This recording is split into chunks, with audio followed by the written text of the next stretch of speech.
Hey everyone, and welcome to the Ballet and Beyond podcast, where we interview current and former professionals, teachers, patrons, and more from the world of ballet and dance.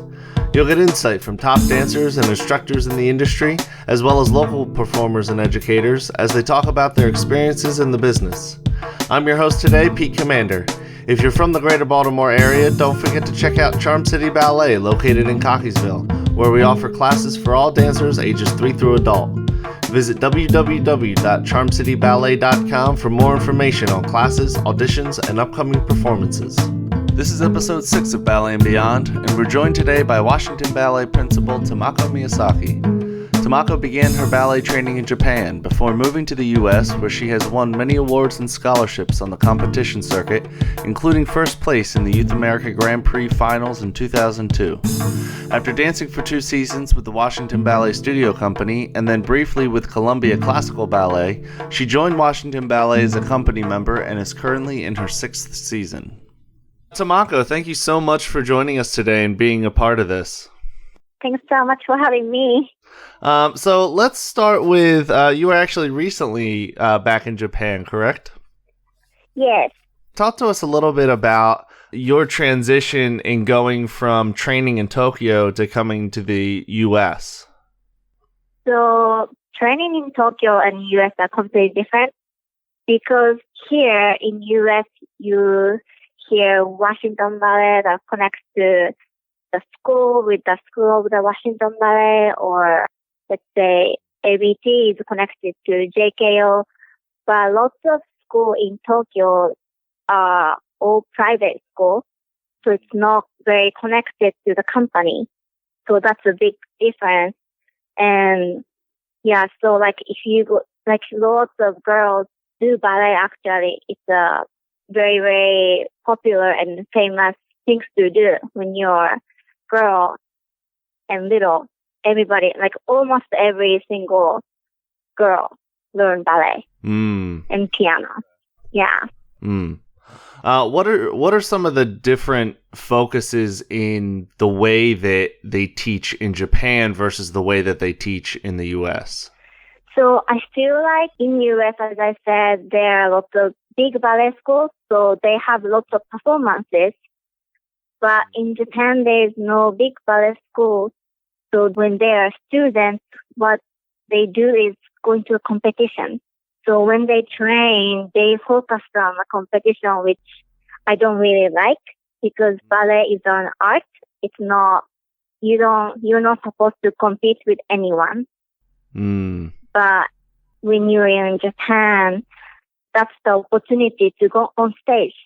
So lots of people do competitions when they are even like 5 years old. They cannot even put point shoes on, but they do this thing called pre-competition. So it's not an actual competition, but they're training to go into real competition. So even the little girls do the pre-competition. It's kind of weird for me. Now that I'm, here in US, there's no pre-thing. So, yeah. Okay. And so I'm going to jump down only because we're talking about it. So among your many other accolades, I know from your bio that you won first place in Youth America Grand Prix in 2002, and that you've been very active in competitions over the years. What kind of benefits have you seen from doing competitions that have helped you through your career? Actually, for me, competition helped a lot because I have done lots of open auditions. And when you go to audition for a company or even ballet school, you have to dance with a bunch of people. But I don't have a great body, like Sahara, like she has, professional ballet dancers all look like tall and skinny and nice arches, nice leg line, but I don't have that. So when I do the open audition, I can be very hidden by, beautiful bodies. But when I did competition, I could just shine how I dance, not just how you look, how your body is. So I think when I did competition, I could shine more, and those directors or school directors saw me that I could dance, not just, my body might be not for a ballet, but I could do something. I could shine on stage. So that's how I got job, and that's how I got lots of scholarships for summer schools, and also I went to Milan Scala Academy, for 2 years. So that was from the competition as well. So competition helped me a lot, honestly, to get into the career. Yeah. Right. Was there a downside? Were there any negatives that you found came from competing? Oh yeah, because you don't want to compete. It's it's when you compete, it's easy to forget about art. When you compete, there's always first prize, second prize, third prize, and you might not go into final maybe.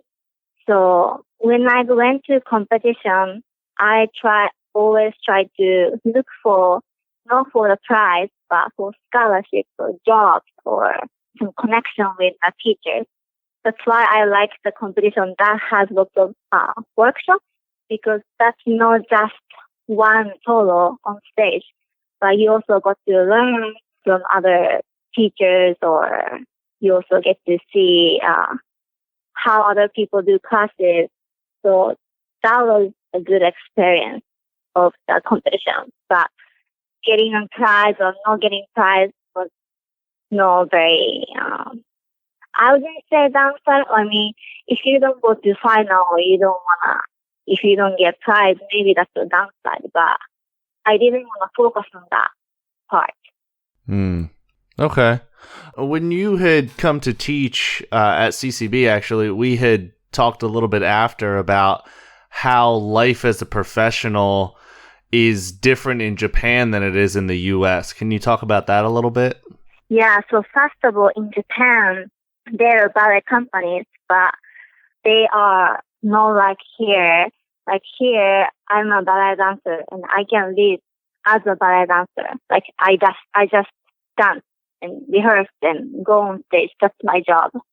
But in Japan, even though if you're a ballet dancer, you cannot make money from just being a dancer. So yeah, that's kind of sad part. That's why I think a lot of Japanese people goes to abroad, like America or Europe, because in Japan, I mean, there are lots of companies, but everyone has second job, like even teaching or maybe working at 7-Eleven, I don't know, bar at night. So, I mean, if you love ballet, it's maybe like, I don't know, you want to focus on that instead of just, like being tired after the rehearsal and then going to work, another work. That's not, I mean, I would be tired during the rehearsal if I do that every day. Right. So as an artist, it's great that I can focus on just, what I need to do here. So I'm so grateful that I have a job here. Right. Yeah. Right. Again, talking about taking your class, you talked about the idea of finding your sparkles, and we just loved that. So I'm wondering what some of the things are that you think about when you're performing that bring out your sparkle. So, like as I said, I'm not very I don't have the body for ballerina. So I have to show myself with something else. And also technique is always a good thing to show yourself. But I mean, this is not a sport. Ballet is not a sport if you want to just show your technique. Same as figure skate, turn or jump high or lift your legs higher or something like that. That's more sport. So I like to focus on technique, but I need something more in your technique. And for me, think about shininess or sparkleness in your class or even on stage. That's very important as an artist because it's like a color. I feel like everyone needs to have different colors. But sparkle is my favorite, It's not color, but like shiny, like something clicks on me and then my eyes go to the shininess. So that's why I like to, say it's finding your sparkle is very important for me. Mm. And important starting in class, you were saying, right? Not just on stage. Mm-hmm. I mean, I don't do sparkleness every single class, honestly, because sometimes I feel tired. Sometimes I need to listen to my body and what I need to do. So in company, for example, if some choreographer comes to see class for the next ballet that she's projecting, or, somebody important comes to see class, maybe I'll do my sparkle technique. But usual ballet class, I try to focus myself on, I need to listen to my body. So like open audition, when you have a bunch of people, I'll do sparkle technique in my class. Okay. Yeah. All right. I want to talk about your experience at Washington Ballet a little bit, and specifically after 2016 when Julie Kent became artistic director. Talk to us a little bit about what it's like to work with her and sort of how the company changed after she took that role. Mm-hmm. Okay, so the former director, Septime Weber, was the man, and Julie Kent is a lady, so that's a big difference already for me. And also, Septime was a choreographer, and he was never been a professional dancer.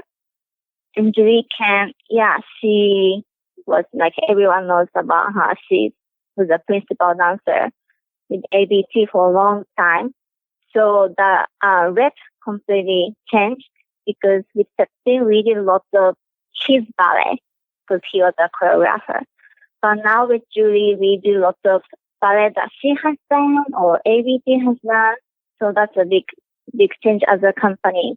And what I like about her was she is very delicate and sensitive to us because I think she was a ballet dancer. She's a woman, so she knows how ballet dancers feel every day in class, in rehearsal. So that part, I really like it because she has done what we are doing right now.